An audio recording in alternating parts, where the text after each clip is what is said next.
Selamat malam Mas. Ya, selamat malam Mas. Apa benar nih dengan saudara Aan? Iya, saya Aan sendiri. Saya Giva dari Poltekip. Jadi saya ditugaskan untuk mewawancara seorang yang diindikasikan memiliki gangguan psikologi. Sekarang Mas umur berapa Mas? Saya umurnya 23. 23, oke. Lalu pekerjaannya Mas? Ya seperti ini Mas, jaga-jaga konter. Serabutan lah. Dengan jaga konter ini Mas ada sedikit kayak beban di hati atau gimana Mas? Ya, pun sih ya dinikmatin lah Mas, namanya saya bekerja. Ya aslinya kalau buat kehidupan di rumah ya jelas kurang lah kalau dari ngandelin gaji sini Mas. Oke, itu kan soalnya saya sempat dengar dari tetangga bahwasanya kalau Mas Ani kalau sudah pulang dari kerja agak marah-marah dan kondisi emosionalnya itu sudah tidak teratur. Itu kenapa Mas? Ya namanya kan capek Mas, saya Mas sampai rumah itu capek Mas, sampai rumah capek, orang-orang rumah masih pada ribut. Ya mungkin yang pertama kan saya di rumah jadi jarang bantu Mas, saya kan shiftnya malam ya, jadi itu dari siang sampai malam itu di kontor sedangkan saya nggak pernah bantu-bantu. Terus bangun tidur itu juga udah siang Mas, jadi nggak pernah bantu-bantu di rumah. Ya mungkin itu yang buat orang-orang rumah pada ribut. Oke, saya mengerti. Selanjutnya dari kondisi lingkungan sekitar atau dari tetangga mungkin ada yang misal omongannya mengganggu pikiran Mas, mengganggu emosi Mas. Namanya ya tetangga juga lah Mas, nggak semuanya baik-baik Mas. Ada yang itu kok nggak pernah ikut acara desa lah, ada yang bilang udah tua tapi kerjanya cuma jaga konter, nggak mau merantau lah. Ada yang bilang udah tua belum nikah, banyak lah Mas kalau di desa ya gitu yang ngomongin saya, apalagi tetangga. Omongan seperti itu kan pasti sering terjadi di masyarakat. Nah, dari berbagai banyak omongan seperti itu, apakah Mas pernah merasa sedih atau merasa tertekan gitu Mas? Kalau tertekan sih jelas pasti ada Mas, ya gitu namanya saya anak laki-laki ya Mas, ya di rumah tinggal sama orang tua tapi masih belum bisa nyenengin keluarga lah Mas. Gimana rasanya kan sering diomongin sama tetangga, ya jelas saya marah Mas. Dengan keadaan seperti itu biasanya kan ada perlawanan dari pihak Mas sendiri pada tetangga. Bagaimana contoh perlawanannya Mas menanggapi berbagai omongan dari tetangga yang mungkin tidak menyenangkan hati Mas?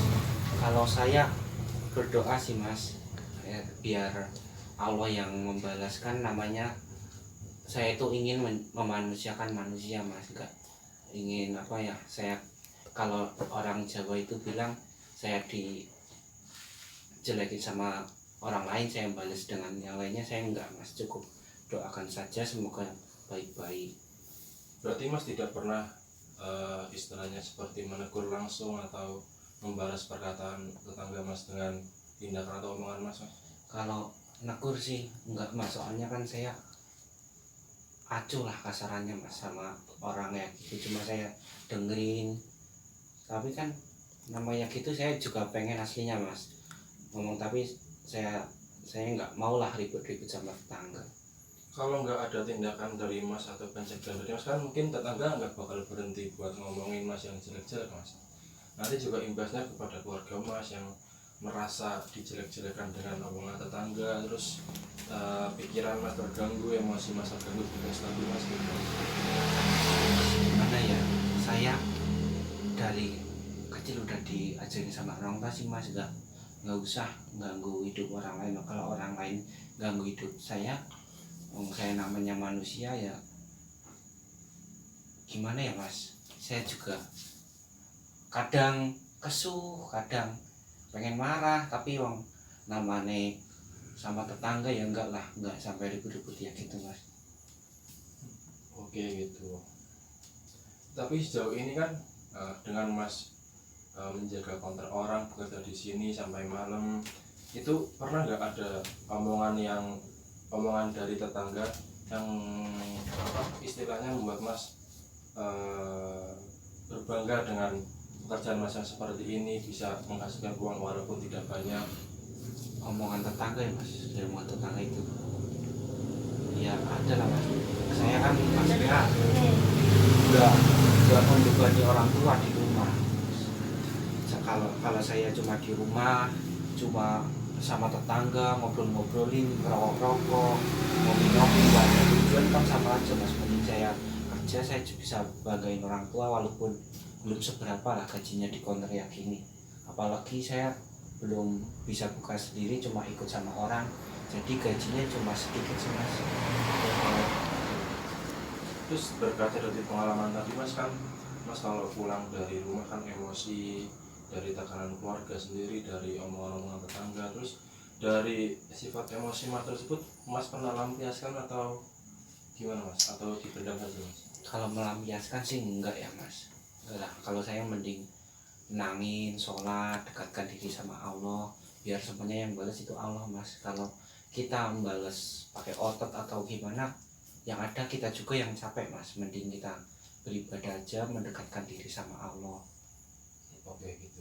Tapi ada perbedaan nggak sebelum mas bekerja di counter sekarang sama sekarang, yang mungkin sebelum bekerja di sini mas nggak ada perkataan dari tetangga, nggak ada gosip-gosip yang nggak bener Ya mas?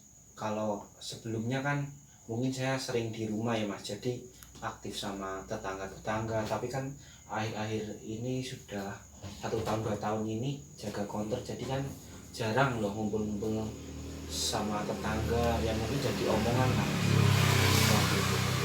Jadi dengan keadaan seperti itu yang tadinya misal akrab dengan tetangga menjadi sangat berbatasan waktu dengan tetangga, membuat tetangga menjadikan mas sebagai bahan gunjingan dan lain-lainnya, membuat kepribadian mas agak sedikit berbeda dengan yang dulu ya mas? Iya betul Mungkin mas.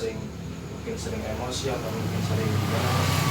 Ya cuma kadang capek sih diomongin sama tetangga mas, apalagi saya juga belum nikah lah, kan bingung mas. Oke, kalau itu mungkin dari wawancara yang sudah dilakukan, menurut saya dengan bekerja seperti ini dan dengan keadaan seperti ini, mestinya mas nggak perlu berkecil hati, nggak perlu mendengarkan apa yang dikatakan tangga mas yang seperti itu. Jalani aja pekerjaan seperti ini, dan nanti kan toh juga pekerjaan seperti ini kan juga menghasilkan walaupun nggak seberapa, dan intinya mas tuh tetap berusaha, tetap bekerja keras, dan istilahnya tetap bersyukur kepada Tuhan Yang Maha Esa gitu. Ya betul mas. Mungkin dari wawancara tadi dapat disimpulkan bahwa mas tuh dari yang awalnya mungkin belum bekerja di kantor ini dan masih dapat berhubungan dekat dengan tetangga, dan sekarang menjadi istilahnya jauh dari tetangga karena pekerjaan ini, mas mendapatkan perlakuan yang kurang mengenakan dari tetangga, yang membuat sifat dan kepribadian mas itu dari yang semula tenang menjadi emosian dan Iya kurang mengontrol emosi. Itu harusnya dapat mas tahan, soalnya kan dengan kondisi mas seperti ini, dengan kerja hampir setiap hari lembur, dan memang waktu untuk keluarga dan untuk tetangga memang berkurang, seharusnya mas tidak usah menghiraukan apa yang tetangga bilang. Lebih baik mas harus fokus dengan pekerjaan mas sekarang, dan tetap bekerja keras, berdoa agar nantinya pekerjaan mas ini bisa istilahnya bisa berkembang lah, tidak yang sekarang masih ikut orang untuk menjaga konten, mungkin lain waktu mas bisa buka konten sendiri, membuka banyak cabang di berbagai daerah. Seperti itu mas, mungkin wawancaranya cukup sekian. Apabila masih ada perkataan saya yang mengganggu atau pertanyaan saya yang tidak mengenakan, saya mohon maaf mas. iya, terima kasih.